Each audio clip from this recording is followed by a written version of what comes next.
मुद्दा ये है कि आज जो हालात मेरे देश, कहने को हम कहते हैं मेरे पास 210 मिलियन टन सब्जी होता है, 110 मिलियन टन फल होता है, 330 मिलियन टन खाद्यान्न पैदा होता है, पैदावार तो बहुत है, लेकिन किसान कर्ज में क्यों? इतना केवल समझना है कि अगर किसी इंडस्ट्री का प्रोडक्शन ज्यादा है तो इंडस्ट्री को प्रॉफिट में आना चाहिए कि नहीं आना चाहिए?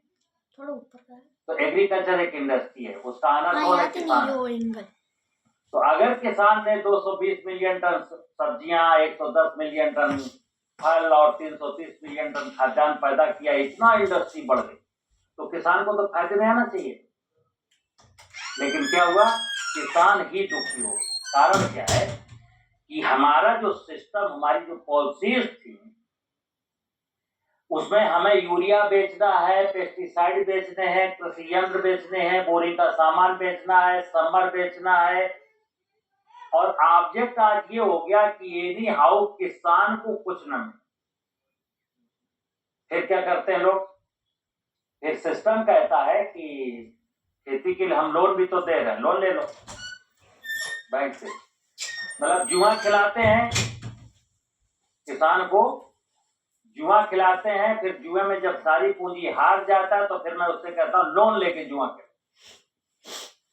ठीक है ना? तो किसान हो गया कर्ज।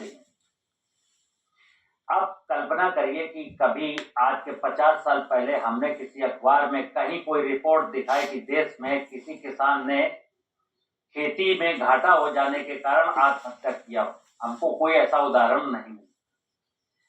लेकिन अभी तो ये टीवी में बंद हो गया आना। बीच में सन 2005, 6, 7, 8 में शुरू हुआ था कि वहां आत्महत्या कर लिया, वहां आत्महत्या कर लिया, वहां आत्महत्या कर लिया। अब इसको फिर मीडिया ने दबा दी। यानी आज देश में 20,000 के आसपास किसान सुसाइड करते हैं और खेती में घाटे के कारण। क्यों? बेचारा छोटा सा किसान है, 1 एकड़ का, 2 एकड़ का, अब वो भी दुनिया देख रहा है, उसके भी बच्चों की कुछ जरूरतें, वो बच्चों की ख्वाहिशें पूरी नहीं कर रहा। कर्जा लिया था, भिंडी बोया था, टमाटर बोया था कि इतने का हो जाएगा, फिर मंडी पहुंचा तो टमाटर सस्ता हो गया, पपीता सस्ता हो गया, केला सस्ता हो गया। किसान के साथ क्या है? अगर वो चूक जाए तो खेत में उत्पादन कम, और अगर उत्पादन अच्छा हो गया तो भी वो मंडी में मरेगा। मरना उसको है। यानी खरबूजा चक्कू पे गिरे तो खरबूजा कटेगा, या चक्कू खरबूजे के ऊपर गिरा जाए तो भी खरबूजा कटेगा। तो किसान की स्थिति तो वो खरबूजा हो गया। और क्यों हो गया? मैं समझता हूं कि हम सब लोग दोषी, हमारी नीतियां दोषी, हमारे वैज्ञानिक दोषी, हम लोग भी दोषी, और दोषी किसान भी। समझना क्यों नहीं चाहिए? ठीक है ना? चलिए मैं आपको बताता हूं कि देखिए, खेती में हम जो भी फसल बोएंगे वो मिट्टी में बोएंगे। कहां बोएंगे? खेत में। अब आज का जो विषय है वो ये विषय है कि क्या, जैसे लोग कहते हैं कि क्या फर्टिलाइजर बंद किए जा सकते हैं, तो मैं कहूंगा यस। और लोग क्या कहेंगे? फर्टिलाइजर बंद हो जाएंगे तो प्रोडक्शन गिर जाएगा। फिर मैं कहता हूं कि क्या फसल सुरक्षा रसायन बंद किए जा सकते हैं, तो मैं कहूंगा यस। लेकिन लोग क्या कहेंगे कि अगर फसल सुरक्षा रसायन बंद कर दिए गए तो सारी फसल नष्ट हो जाएंगी। तो सुनो, मैं फर्टिलाइजर बंद करने का, पेस्टिसाइड बंद करने का कभी बात नहीं करता, लेकिन हाँ मैं कहता हूं कि जमीन का और जमीन के ऊपर की बायोडाइवर्सिटी का हम इतना खूबसूरत मैनेजमेंट कर दें कि मुझे फर्टिलाइजर डालने ही ना पड़े और पेस्टिसाइड डालना ही ना पड़े। मैं बंद करने की बात नहीं कर रहा हूं। जैसे कई किसान हमसे बोलते हैं कि साहब, हमें आपकी बात इतनी अच्छी लगी, इतनी अच्छी लगी कि इस साल मैंने कसम खा ली, कान पकड़ के वोट बैठ लिया, अब मैं कोई भी फर्टिलाइजर पेस्टिसाइड नहीं डालूंगा। एक दूर बैठा किसान उड़ीसा का हमसे सब बोल रहा है, तो मैं उससे हाथ जोड़ के निवेदन करता हूँ, भाई मेरा मतलब ये नहीं है। पहले सुनो, मैं कहता हूं, मैं नहीं कहता हूं urea, DAP, potash, zinc, sulphur बंद करो। मैं नहीं कहता हूं फंजीसाइड, वीजीसाइड, इंसेक्टिसाइड बंद करो। मैं ये कहता हूं कि अपनी जमीन को इतना रिच कर दो और जमीन में इतना ह्यूमस बढ़ा दो कि फर्टिलाइजर की जरूरत।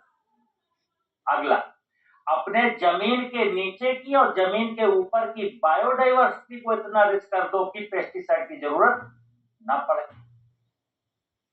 मैं नहीं कहता हूं, क्योंकि हमने कहा अगर तुमने यूरिया डीपी बंद कर दिया तो उत्पादन तुम्हारा भी गिर जाएगा। तो फिर आप कहोगे कि लोग सही कहते हैं, वैज्ञानिक लोग, कि अगर यूरिया पेस्टिसाइड फर्टिलाइजर बंद किए जाएंगे तो उत्पादन गिर जाएगा, तो वो बात सही हो जाएगी। मैं कहता हूं कि अगर आप समझ के साथ खेती करेंगे तो 330 मिलियन टन जो खाद्यान्न पैदा हो रहा है वो 660 मिलियन टन पैदा होगा। कैसे? सीधा सूत्र। अभी खेती में कार्बन की मात्रा 0.3 है, मैं इसको 1% कर दूं, ठीक है ना? तो क्या है, जमीन को, फसलों को जितने भी पोषक तत्व, दो चीजें हैं, जमीन में कार्बन रिच कर दो और कार्बन को खाने वाले माइक्रो ऑर्गेनिज्म जो कार्बन पर डिपेंड है वो रिच कर दो। यानी माइक्रो ऑर्गेनिज्म जो जीवामृत आज की तारीख में बनता है। जैसे बहुत सारे किसान मेरा जीवामृत ले जाते हैं, फिर जंगल से मिट्टी लाके बनाते हैं, तो फिर वो कहते हैं सर मैंने आपका जीवामृत डाला है। तो हमने कहा मित्र सुनिए, जीवामृत नेचुरल फार्मिंग में बहुत जरूरी है, लेकिन सब कुछ जीवामृत को ही मत माने, क्योंकि जीवामृत का भोजन है कार्बन। कार्बन अगर नहीं बढ़ाओगे, कार्बनिक पदार्थ अगर नहीं डालोगे, तो अभी तो जो 0.3% कार्बन है खेत में, उसको चाट करके फसलों को दे देंगे, कार्बन वहां कम हो जाएगा। जब कार्बन ही कम हो जाएगा तो जीवाणु क्या करेंगे?